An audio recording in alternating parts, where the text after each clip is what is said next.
बिस्मिल्लाहिर्रहमानिर्रहीम and welcome to psychology hub. उम्मीद है आप लोग सब खैरियत से होंगे। आज हम करने जा रहे हैं lesson number 10 neurological basis of behaviour का। इस लेसन में हमने जीन्स एंड एक्सपीरियंसेस के बारे में कुछ स्टडीज़ हो चुकी हैं, उन्हीं को ही डिस्कस करना है। शॉर्ट सा लेक्चर है तो हम स्टार्ट करते हैं जल्दी से।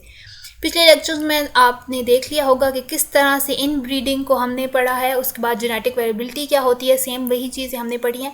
अब हम इस लेक्चर में पढ़ेंगे कि जीन्स और इन्वायरमेंट का क्या ताल्लुक है। उसके अलावा अगर जीन्स एंड बिहेवियर के रिलेशनशिप को देखने के लिए कौन कौन सी स्टडीज़ हुई हैं। अगर यहाँ पे हम देखें जेनेटिक बेसिस ऑफ बिहेवियर, अब यहाँ पे वो क्या कहते हैं कि जीन्स जो हैं वो डायरेक्टली बिहेवियर पर एक्ट नहीं करती, बल्कि वो प्रोटीन और अमाइनो एसिड्स जो होते हैं वो उन पर पहले वो रिस्पॉन्सिबल होते हैं जो भी हम चीज़ परफॉर्म करते हैं या जो भी एक ऑर्गेनिज्म बिहेव कर रहा होता है। Behaviour and genetic studies in this era agree that दो चीज़ें हैं। सबसे पहले क्या है कि environment and experience are important. क्यों इम्पोर्टेंट है? क्योंकि वो जीन के साथ बहुत ज़्यादा इंटरेक्ट कर रहे होते हैं जेनेटिक मटेरियल के साथ।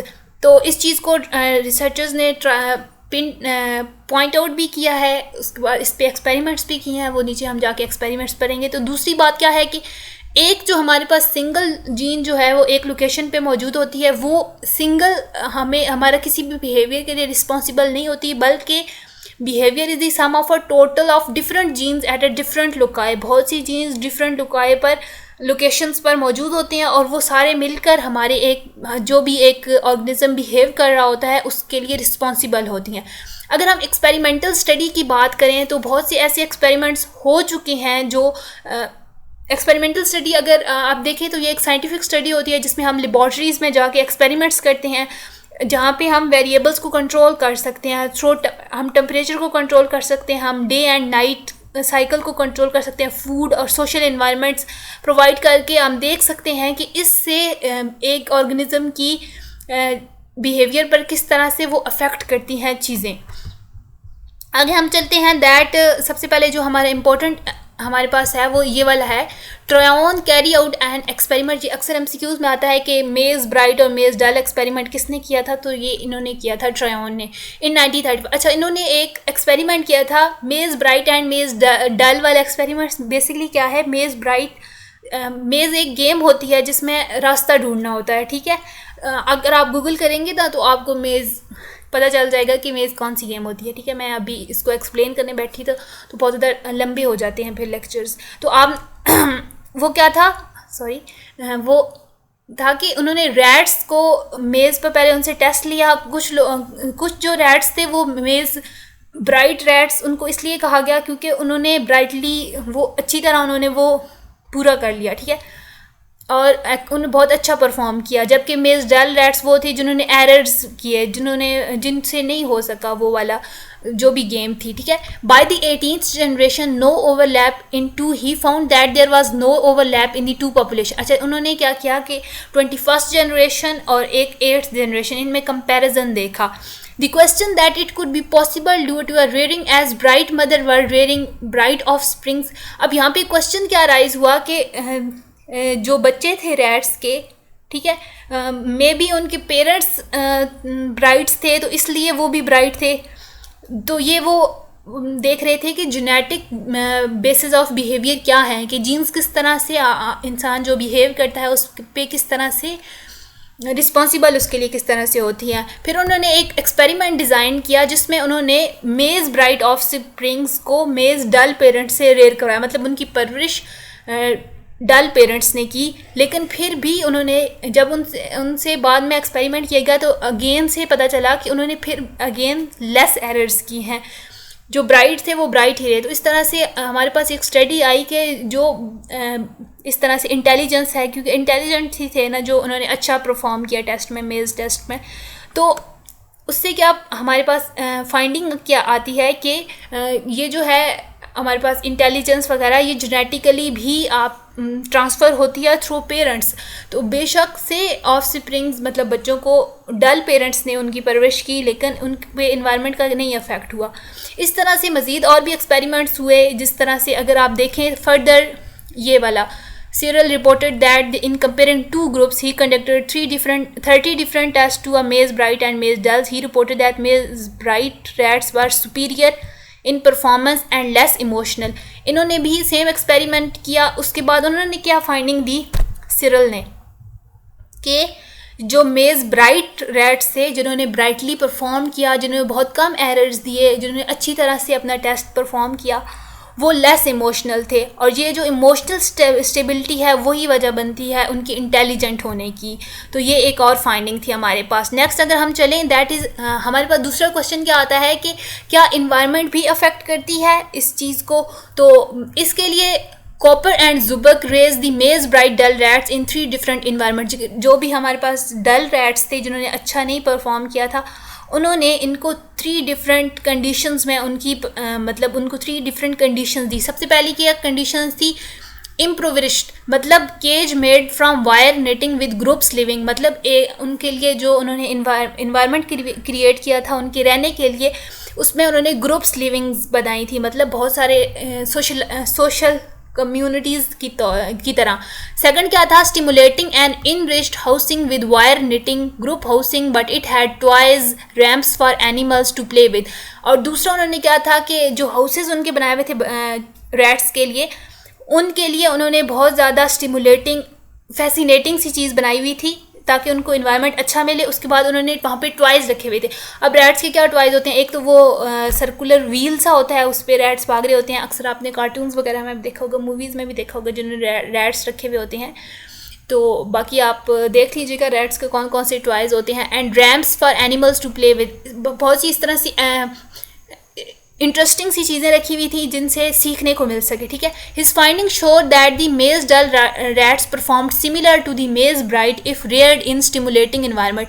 और इन्होंने क्या फाइंडिंग दी थी कि अगर मेज डल रैट्स को भी एक फैसिनेटिंग और स्टिमुलेटिंग सा इन्वायरमेंट दिया जाता है तो वो भी बहुत अच्छा परफॉर्म करते हैं किसी भी मतलब इसी मेज़ वाले में, तो वो भी एक अच्छा परफॉर्म कर सकते हैं. सेम इस तरह बिनट डायमंड क्रिच एंड रोजनविग, उन्होंने भी एक एक्सपेरिमेंट किया था that rats in richer environment have thicker cortex से, जिन्होंने इनको ऐसा मतलब स्टिमुलेटिंग सा और रिचर इन्वायरमेंट दिया जाता है जहाँ पे उनको सोशलाइज करने के लिए दूसरे रैट्स होते हैं, कम्युनिटीज़ वगैरह होती हैं जहाँ पे वो खुश रहते हैं. तो वहाँ उनकी जो सेरिबल कॉर्टेक्स की, यहाँ पे कॉर्टेक्स की जो बात हो रही है वो सेरिबल कॉर्टेक्स उनकी थिकर होती है. ये उन्होंने बाद में एक्सपेरिमेंट से प्रूव किया था. ठीक है.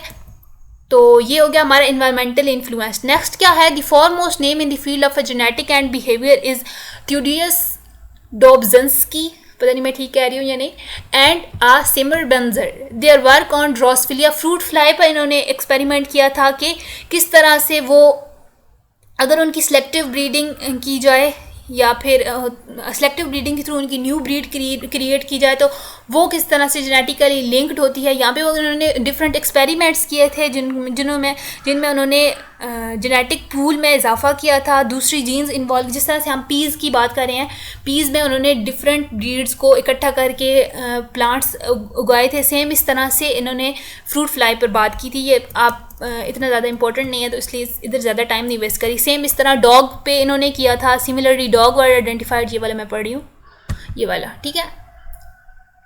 ओहो, ये वाला. ठीक है. तो यहाँ पे similarly dogs were criticised by John Paul Scott in his laboratory.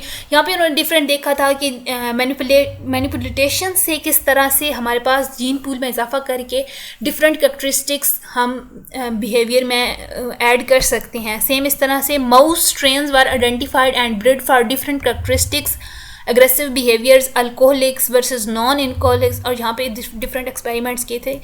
ये आपके काम की चीज़ नहीं है, आपने जस्ट यहाँ पे जो मैंने ऊपर बताया है ये 1-2 फाइंडिंग्स है, ये आपने सही से करनी है. बाकी इस लेक्चर में भी कुछ ख़ास नहीं था. ये इन ब्रीडिंग जो है ये इंपॉर्टेंट टॉपिक है, ये पिछले लेक्चर में भी हमने पढ़ा है. इसमें से क्वेश्चन भी आएगा, किसी का भी आ सकता है. आपके MCQs आ सकते हैं इसमें से इन ब्रीडिंग क्या होती है. उसके अलावा शॉर्ट क्वेश्चन आ सकता है. ठीक है.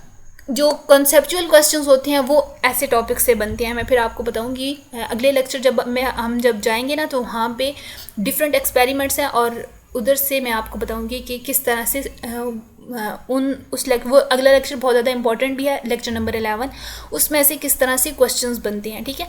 इन ब्रीडिंग में सिंपली हमने पिछले में भी पढ़ा था कि इन ब्रीडिंग क्या होती है कि जब आप सेम जीन पूल को रिपीट कर रहे होते हैं किसी भी जगह पर, सेम जीन पूल को रिपीट करना मतलब जैसे कि एक फैमिली में कज़न्स मैरिजेस ही होती आ रही हैं, मतलब अम्मी अब्बा भी कज़न्स, उनके बच्चों की भी कज़न्स मैरिजेस, फिर उनके बच्चों की भी कज़न मैरिज, इस तरह से मतलब उनके जीन पूल में इजाफा नहीं हो रहा, जिससे प्रॉब्लम क्या बनती है कि जो रिसेसिव जीन्स होती है, रिसेसिव जीन्स को बैड जीन्स भी कहा जाता है, क्योंकि जो डोमिनेंट होती है ना जीन्स, वो हमारे पास ऐसी जीन्स होती हैं जो कि अच्छी होती हैं, मतलब इंटेलिजेंस, अगर कोई इंटेलिजेंट है या फिर कोई दूसरी कैरेक्टरिस्टिक्स, आपकी पर्सनैलिटी में डिफरेंट कैरेक्टरिस्टिक्स होते हैं, जिस तरह से आपकी टाइप ए पर्सनैलिटी होती है, लीडरशिप क्वालिटीज़ वगैरह। तो जब ऐसी शाइनेस वगैरह, ठीक है, तो ऐसी जीन जब एक ही जीन पूल रिपीट हो रहा होता है तो सबसे ज़्यादा इफेक्ट क्या होता है इंटेलिजेंस लेवल पर, बच्चे बहुत ज़्यादा कुन जहन से पैदा होना शुरू हो जाते हैं, ठीक है। ये वाली जो स्टडीज़ हैं इनमें आप देख लीजिएगा। सबसे पहले इसका डेफिनेशन देख लेते हैं। Simply defined, this is repeatedly using same gene pool which lead to the expression of a recessive genes which में carry both behavioural and physical defects. Behavioural defects में मैंने आपको बता दिया कि बिहेवियर क्या होता है, आपको एक तो क्या हो जाता है इंटेलिजेंस लेवल कम हो जाता है, उसके अलावा आपके पास डेवलपमेंटल लैग्स होने शुरू हो जाते हैं, और फिज़िकल डिफेक्ट्स में क्या होता है कि बच्चों को डिफरेंट किस्म की बीमारियां होना शुरू हो जाती हैं, जिस तरह से डिफरेंट किस्म की एलर्जीज़ वगैरह, ये सेम जीन पूल को रिपीट करने की वजह से होता है। क्योंकि आप जब सेम जीन पूल रिपीट हो रहा होता है तो उससे क्या होता है कि आपके जो रिसेसिव जीन्स होती हैं, जिनको बैड जीन्स भी कहा जाता है, वो शोन अप होना शुरू हो जाती हैं, जो कि वैसे तो रिसेसिव होती हैं, वो डोमिनेंट नहीं होती, वो पीछे रहती हैं, ठीक है, सिंपली अगर बताऊं तो। लेकिन जब आप एक ही जीन पूल यूज़ कर रहे होते हो तो वो जीन्स आना शुरू हो जाती हैं आगे। इन अ स्टडीज थीशन reported that the death rate in children below 10 year of age is 25 per 1000 in normal population. अगर नॉर्मल पॉपुलेशन की बात करें तो 1000 में से आपके पास 24 जो हैं वो 10 की एज से पहले बच्चे फौत हो जाते हैं। लेकिन जब इंटर रिलेटेड मैरिजेस की बात आती है, मतलब यही सेम जीन पूल को रिपीट करना, कज़न मैरिजेस और एक ही फैमिली में मैरिजेस हो रही हैं, तो इससे क्या होता है कि ये जो आपके पास 24% वैसे था 100 में से 24, तो वो 81% तक बढ़ जाता है। 100 में से नहीं, 1000 में से 24, तो वो 81% बढ़ जाता है। In closer marriages the rate rises even more, जैसे जैसे क्लोजर मैरिजेस होती जाती हैं ये और मज़ीद बढ़ता जाता है rate. There are other more serious effects such as physical there are other more serious facts such as physically less capable, weaker and age when they talk was much later than normal। अच्छा, यहाँ पे वो क्या करते हैं, developmental lag की बात हो रही है। डेवलपमेंटल लैग मीन्स के बच्चे लेट चलना शुरू करते हैं, लेट बोलना शुरू करते हैं, चीज़ें पिक करना वो लेट शुरू कर देते हैं, ठीक है। This show the developmental lag. Other defects that थीशन reported are lower intelligence score with lower verbal scores. Intelligence scores मतलब उनकी जो IQ लेवल है वो भी कम होगा। वर्बल स्कोर्स, चीज़ों को रिपीट करना।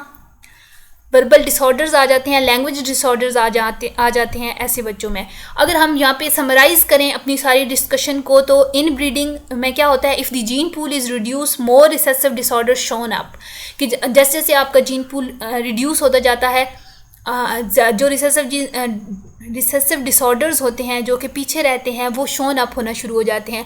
Larger gene pool lead to a healthy and longer survivors offsprings which can compete in a wide range of environment. जबकि अगर हम जीन पूल में इजाफा करेंगे, जेनेटिक वेरिएबिलिटी लाएंगे, तो उससे क्या होगा कि जो ऑफ स्प्रिंग्स होंगे, यानी कि ऑफ स्प्रिंग्स मीन्स बच्चे, ठीक है, सिंपल वर्डिंग में मैं एक्सप्लेन करने की कोशिश करती हूँ, तो उनको क्या होगा कि वो हेल्दी होंगे, उनका एज ज़्यादा होगी और वो इन्वायरमेंट में compete करने के लिए भी तैयार होंगे। होप सो आपको समझ आ गया। सिंपल सा लेक्चर था, इजी सा। तो अगले लेक्चर में मुलाकात होती है। टिल देन अल्लाह हाफिज़।